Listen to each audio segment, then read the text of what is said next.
Episode 2 of Secret Invasion is out, and with it we got plenty of crazy reveals.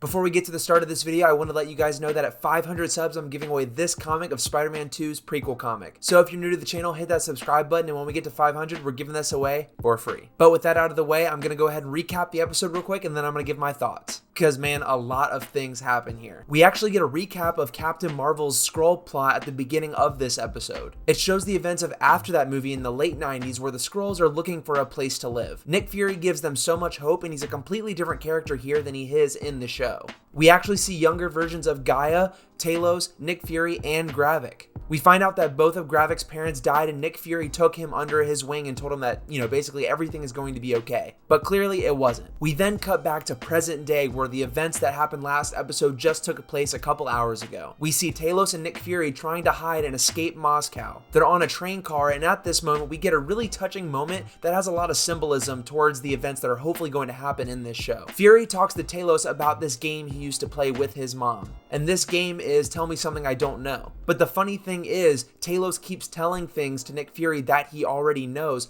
but when he finally tells him something that he didn't know, Fury questions it anyway. Because at this moment, we get a massive reveal that there are over 1 million Skrulls on Earth. 1 million. And the fact is, they're hiding in plain sight. And not only that, but they're taking roles of people who are in high positions of power, not only in the United States, but every country. Fury ends up losing it here. He's finally lost control. Not in just the mental sense, but in the fact that he used to be the head honcho. He used to be the leader of S.H.I.E.L.D. He thought he had the world under his thumb, but now something this big has gotten out of hand. And it's nothing but pure danger and chaos for him. He completely lashes out on Talos. We then jump to the soldiers honoring Maria Hill as she is taken from her ship to be transported back to the United States. We actually meet Elizabeth Hill, who is Maria Hill's mom, and she blames Fury entirely for her death. She lets him know that he is no longer the man he was, and Fury realizes, yeah, maybe I'm not. She tells him not to let her die in vain and that he needs to fix this. We actually then transfer over to a similar parallel moment where we have Gravik telling Gaia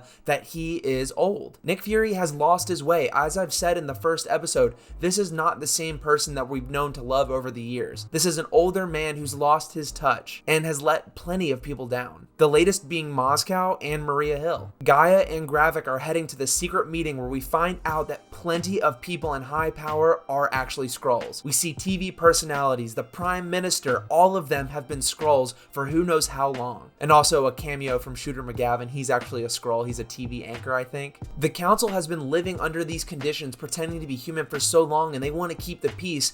Well, at least we think they do. Because Gravik has been planning with the Prime Minister to overthrow the humans, and it's now finally time. While the other Skrulls in power realize they can't really fight this and can't really revolt against this coup, one of them does. But they actually spare her life because they're saving the life of a Skrull. They're not human. But I have a feeling that she may come back later on. We see her contact Talos and tell him about the plan that is set in motion. The Skrulls want to take over Earth, and yeah, that's pretty basic, but they were promised a home and they never got it. They've been on the run for so long and they're tired of running. Back in that meeting, they also asked about what would happen if the Avengers got involved. And Gravik said he already has a plan for this. This makes me skeptic. What if one of the Avengers is a Skrull and has been a Skrull for a while? My biggest theory is that Rhodey, War Machine, is actually a Skrull and has been a Skrull for a very long time. And my theory, I think, is backed up a little more even later in this episode. Back at the Skrull base, we see Gaia kind of spy on Gravik and his little minions. They go to a secret lab where we find this machine being worked on. They're testing things out, and it really makes me think that they're working on the Super Skrull creator, and by the end of this episode, we find out that it is in fact what they're doing. The Super Skrulls are basically superhero Skrulls. They're from the comic books, and we see plenty of Super Skrulls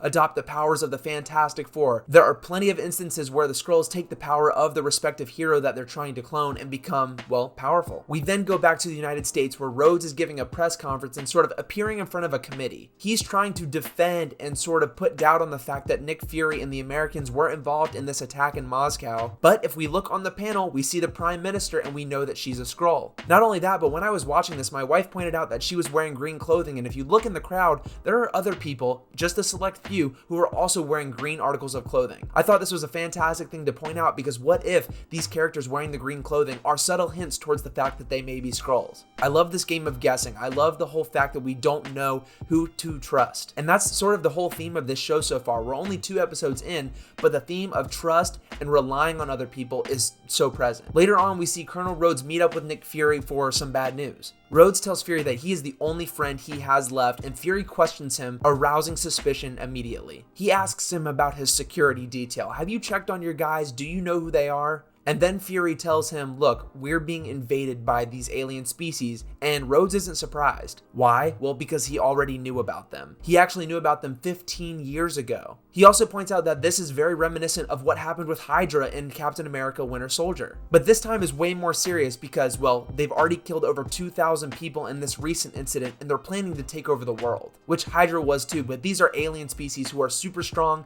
and are planning on getting stronger. They also bring up the fact of maybe calling in the Avengers, but the last thing they want to do is have a Skrull see an Avenger, be able to mimic it, and then we don't even know who our real heroes are. At this point, we hear Rhodey call Fury Nick, and if you look back to other movies, the only person who ever called Fury Nick was his mom. So maybe this arouses some sort of suspicion that Rhodes is possibly a Skrull. But also, if we look back to Captain America Civil War, I'm wondering if after he got injured, he actually passed away and became a Skrull to hide in plain sight. This would be a huge reveal, and I'm really hoping that this comes true, but I kind of don't want it to happen at the same time because I love Rhodes, I love War Machine. And we have the Armor Wars show / movie coming out later, so I don't know if this is going to be what actually happens, but I wouldn't be surprised if there was a massive reveal in this show that proved that one of our characters that we've been with for years turns out to be a Skrull, because we know they've been on Earth for years now. We then finally catch up with Sonya again, and I loved this actress's performance in this episode. It was fantastic. She's kind of taking over Nick Fury's sort of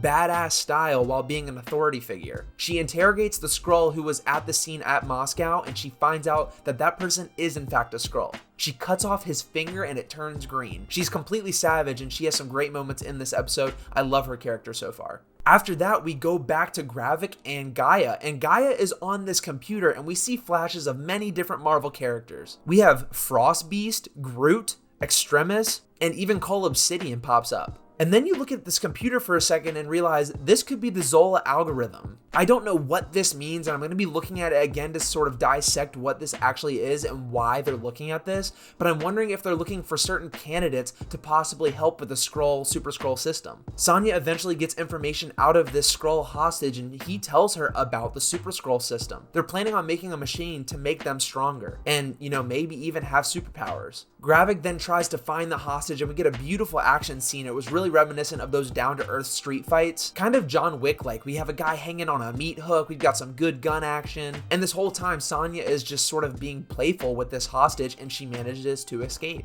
The Skrull that ended up giving the information to Sonya is reunited with Gravik, but Gravik is suspicious that he told her information that, well, he wasn't supposed to. He lies to Gravik and says he didn't tell her anything, but on the way out, they pass their safe house, and Gravik sees, yeah, he did tell them something. Gravik drives him out to the woods and then ends his life, and we can see Gaia looking sort of puzzled. She's in it for the right reasons, but doing it the wrong way. This is something that's going to be happening throughout the whole series, I can tell. Maybe Gaia turns good in the end. I'm not really sure. If it follows sort of a template, sort of cookie cutter storyline, that's really where it is going. But I'm hoping they maybe put a twist on it, but even if that does happen, I wouldn't be mad at it, because Emilia Clarke's character really is going through the developmental stages that she needs to be sort of a redeemed character. Lastly, in the final scene of this episode, we see Nick Fury arriving at a house. We get an exterior shot of him walking up to the house, but then on the interior, we see a Skrull cooking dinner. And I'm wondering, okay, who is this Skrull? Is this someone Nick Fury knows? He walks in this house, and then he goes to the kitchen, but it's not a Skrull anymore. It's just a woman. And then this woman tells Fury to put on something, and he puts on a wedding ring. Oh my gosh, Nick Fury is married to a Skrull. But does he even know? This episode had so many different elements to it, and I was really impressed with how much they were able to cram in this less than an hour episode. Yes, it is a slower burn episode, but it does set up a lot for the future and really brings the stakes much higher. This is the perfect example of an episode that is filler, but it's necessary. Is it the most action-filled episode I've ever seen? No. Is it the most captivating piece of television ever? No. But it does a great job of setting up the trail that leads to the massive payoffs in the future episodes. I feel like we're getting the cogs turning here. We're learning a lot about different characters, and we're actually raising some suspicions ourselves to find out who is a Skrull, who can we trust anyone. And now that Nick Fury doesn't even have his wife that he can trust because, well, maybe he does know she's a Skrull, or maybe he doesn't. He has no idea. Or maybe he does. Nonetheless, it's presented in a way that makes it seem like he doesn't know. So with that being said, guys, let me know down below what you thought about this episode. I thought it was really good. I'm really enjoying this series so far. I can't wait for next week's episode because, well, I just want to learn more. Again, we're on the road to 500 subscribers, and if you guys want to win that comic book for free, please hit that button, and I will see you all very, very soon.